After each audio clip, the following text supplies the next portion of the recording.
I'm Sharon Bill. Welcome to my Theory Tuition series where we're working step by step through the ABRSM Theory Grades. There are lots of resources available on my website that can help you. If you go to sharonbill.com, you will find some free PDF information sheets and you can download those in US letter or A4 and they accompany each step of this series. You'll also find a page there with links to all of my YouTube video tutorials, and you can access information about the books that I have available. I've written an exam technique guide, how to take your ABRSM Music Theory Exam. It's full of tips and techniques on how to best prepare for your exam and also how to make the best use of your time on exam day when you're working through your exam paper. So if you visit sharonbill.com, you'll find it all there. If you can give me a like, that would be fab. Please do subscribe to my channel to keep updated. There's lots more in store. And so now we're going to continue with the first of the 2015 past papers for grade 4. So if you turn with me to page 5, we'll have a look at question 4 now. So here we go. I hope that you've had a go of this on your own. First of all, it doesn't matter if you've gone wrong, you can just rub it out and have another go. It's better to learn by your mistakes. And so now we'll have a look at this question together. So question 4 asks us to add all the necessary sharp, flat or natural signs to the notes below to make a chromatic scale. So we're beginning on note F, and I do recommend that you just quickly sketch out a piano keyboard. Even in the exam you'll get some scrap paper and you can do that, and even if you don't play piano it's much easier to visualise where you're going than just trying to hold the information in your head. So we'll have that to hand in a second. The other thing to remember is if we're starting on F, we need to try and keep notes 1, 4 and 5 in keeping with the major and the minor scale, our perfect octave, 4th and 5th. And so that would be, we want an F. So rather than referring to an E sharp, we would call it an F if there's the choice. And then we need a B flat and a C. So we would call it B flat rather than A sharp, and we call it C natural rather than B sharp, just to stay in keeping with those perfect intervals. However, because they've given us the note heads, because those blobs are already in place for us, it's unlikely that that wouldn't occur anyway. So now we've just got to step up. So if it is that you find reading bass clef difficult, if that's not conducive to the instrument that you play, you could always just sketch that you've got an F here, a G, an A, a B, C, D, E, F. In the chromatic scale, every step has to be allocated at least once, but not more than twice. And we can see that that's what they've done here. And so now we just need to make that fit. Let's see if we can get, there we go, and then you can see what we're referring to. So here we've got F to begin with. So our next note here, we could call it F sharp, however they've given us a note G, so we need to call that G flat. So the next note is G. Now don't forget we need to get rid of that flat, so we need to call it a G natural. If you just leave that, it's still going to be a G flat, so make sure you add your natural sign as reminded here. So the next note is here. We could call it G sharp, but because they've given us an A, we need to call it A flat. Then we need to go to A, and we need to cancel the flat, so that becomes an A natural. The next note is B flat, and we can see that we're in keeping with our perfect 4th here. And then the next note here is going to be a B natural, so we need to get rid of that flat by cancelling it with a natural. C should take care of itself.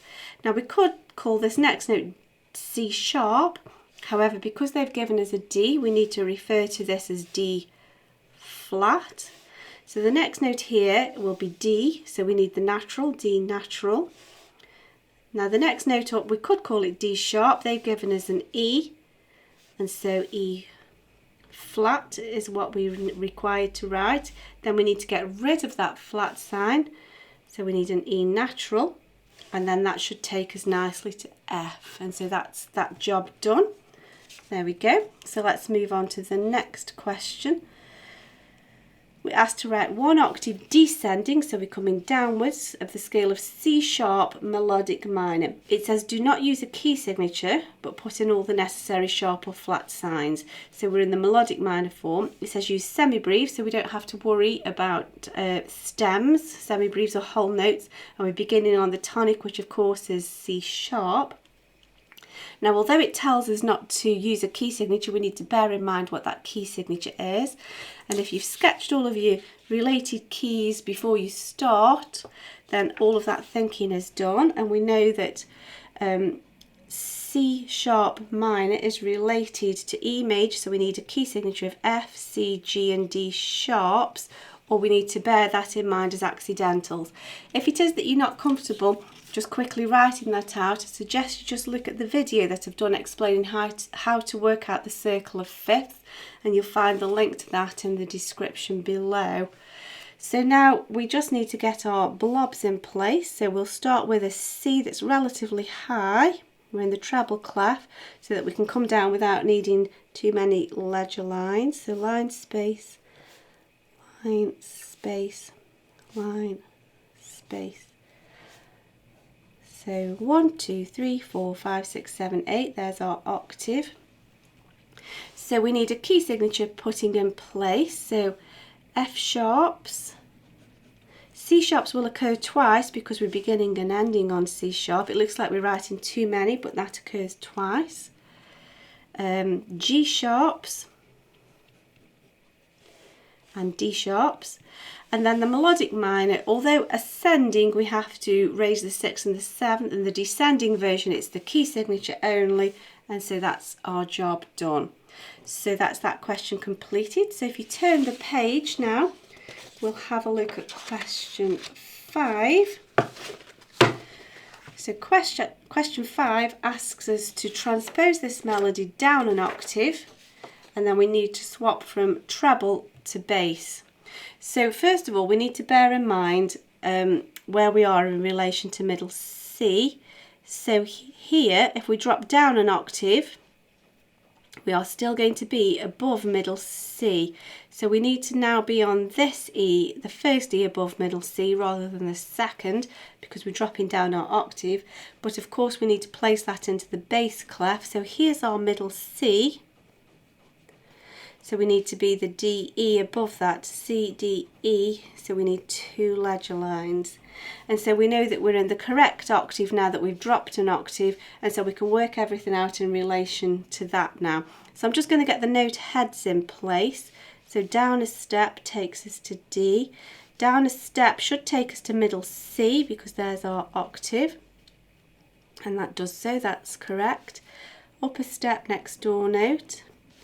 Down a third, so that should take us to the B below the middle C. We'll put a natural sign there. Back up a third to the D. Next door note takes us to middle C. Up a step, up another step, and that should take us right back to where we started, which it does, so we know we've not gone wrong. So just keep double checking. So down a step next door.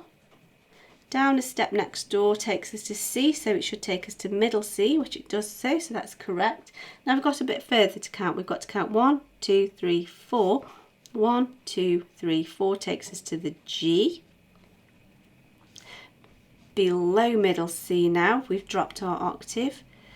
And then back to the note we were, back up the 4th. That takes us back to C, a bit close there. Let's do that again. Then next door takes us down a step to the B. We'll add a natural sign. And then now we're going to go 1, 2, 3, 4 from that B. 1, 2 is the ledger line, 3, 4 is 2 ledger lines, and it should take us right back to our starting point, which it has done. Down a step. So just crossing over to the next line is just down a step, so that should take us to C.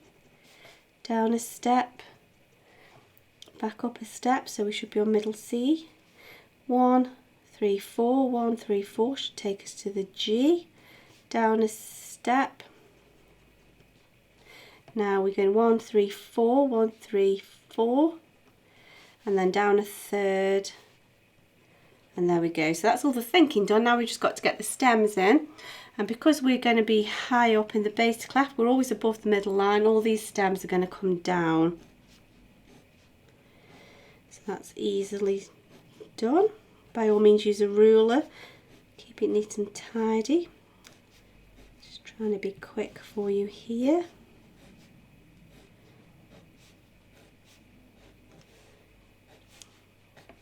Nice easy bit, no thinking required. We can group all of these together.